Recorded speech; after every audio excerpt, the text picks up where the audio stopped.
You're walking in an isolated area of northern India, on the edge of the world's highest mountain range. A tiny lake lies tucked away in a glacial valley just 40 meters across, and no more than 3 deep. It isn't all that much to look at as far as lakes go, at least not unless you take the time to amble to its very edge and peer beneath the eerily still crystal clear water, because the bottom of this lake, in particular, is unlike any other lake in the world. The bottom is filled to the brim with human skeletons. Specifically 800 skeletons, more than 5,000 meters above sea level. Once the authorities got over their shock, they were left facing a simple question. How the hell did all those skeletons get there in the first place?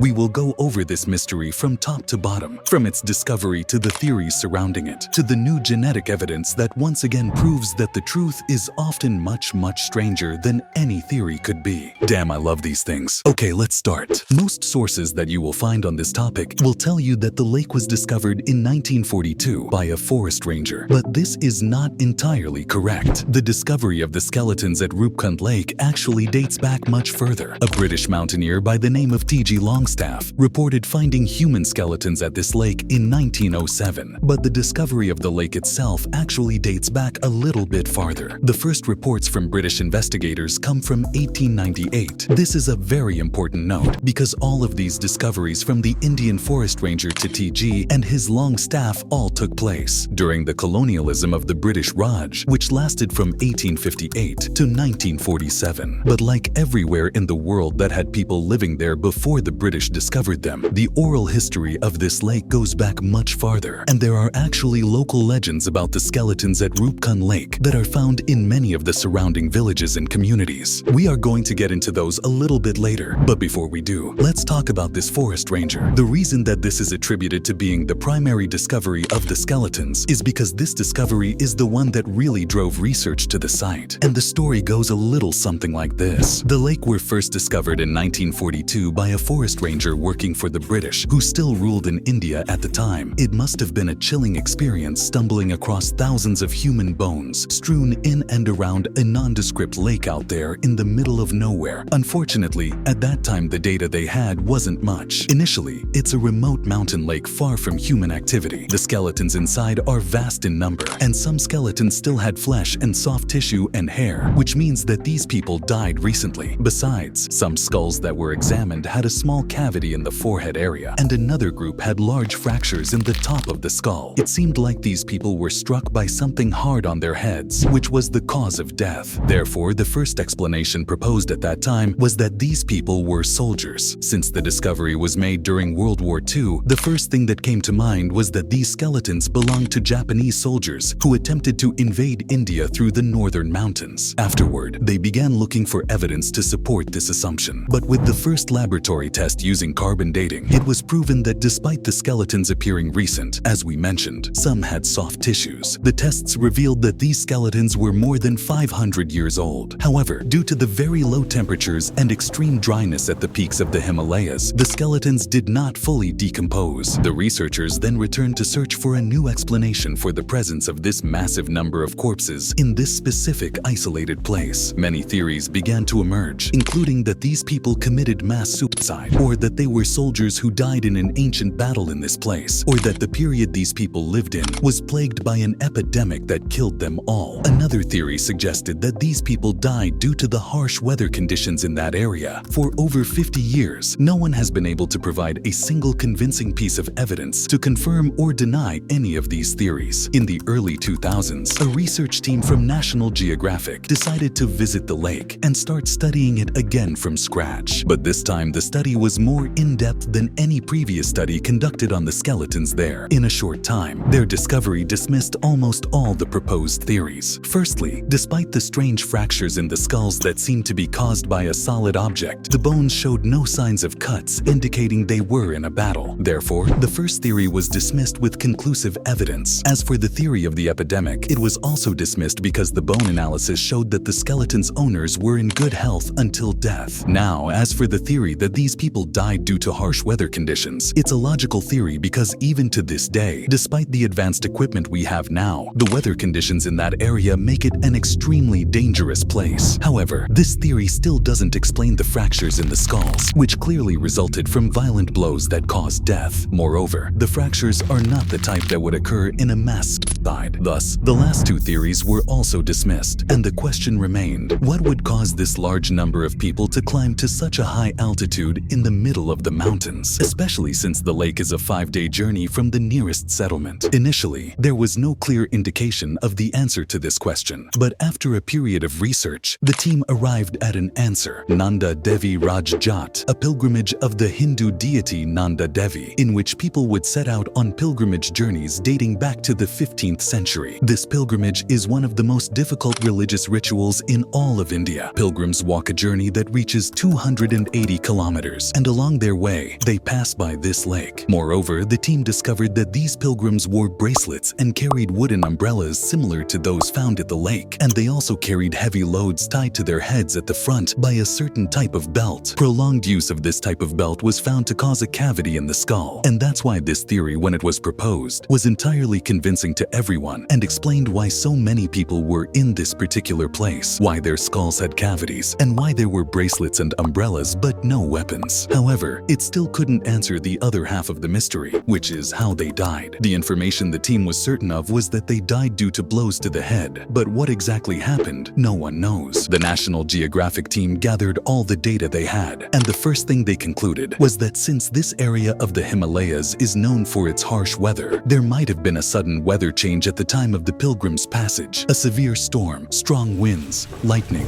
thunder, snowfall as you say, and they began to be hit by pieces of ice, which caused head injuries. What strengthened the theory was that they found a legend told by locals in an area near the lake, which tells a long story where what matters to us is that people died in the same way the pilgrims died in this theory. As a result, researchers considered that they had reached the definitive answer, packed their gear, celebrated, and the mission ended successfully. But after a while, something happened that turned everything upside down. In 2019, another research team went to Rupkund Lake for the same reason, to conduct new analyses and studies on the bones there. They took samples from 39 skeletons and sent them to laboratories in different parts of the world. The first thing they suspected was the result of the radiocarbon dating, because when it was done in 1956, this type of test had just been discovered, so the results might not be the best. Amazingly, the results they found completely demolished the theory of death by storm. For the storm theory to be correct, all these people had to have died at approximately the same time. But what they discovered was that some of the bones were over 1,000 years old, complicating matters further. The analysis revealed two different genetic groups among the dead. The first group had skeletons that were about 800 years old or older, from South Asian origins. Even these bones didn't all die at the same time. The results confirmed that they belonged to 3 or 4 different periods. The second group dates back to the 19th century, and this group was from the Eastern Mediterranean. The mystery became even more complicated than before, but the researchers were optimistic about the results for a specific reason. If a large group of people from the Mediterranean disappeared in the Himalayas in recent years, there must be a record that proves who they were, where they were going, and how they disappeared. But despite the great efforts the team made to find an answer to this question, the results were entirely unsatisfactory. There were no reports, no sightings, no historical records, or anything. As a result, a group of researchers proposed a completely new theory, suggesting that the people who killed them might have been the Indian thug band known as the Thuggee. This gang was famous during the colonial period, and their plan for robbery and murder was to blend in with any group of travelers, gain their trust, move with them, then kill them, and steal all their belongings. What made many people start believing this theory is that despite the large number of bodies found, none of the bodies had valuable belongings. But if you think we've answered the question, this theory also had a flaw. There was no tangible physical evidence linking this gang to the skeletons, so many people dismissed this theory as well, and all the studies returned to square one, as if nothing had been accomplished. The mystery of Skeleton Lake remains a subject of research for many scientists and researchers to this day. What do you think happened exactly? And that's it, bye.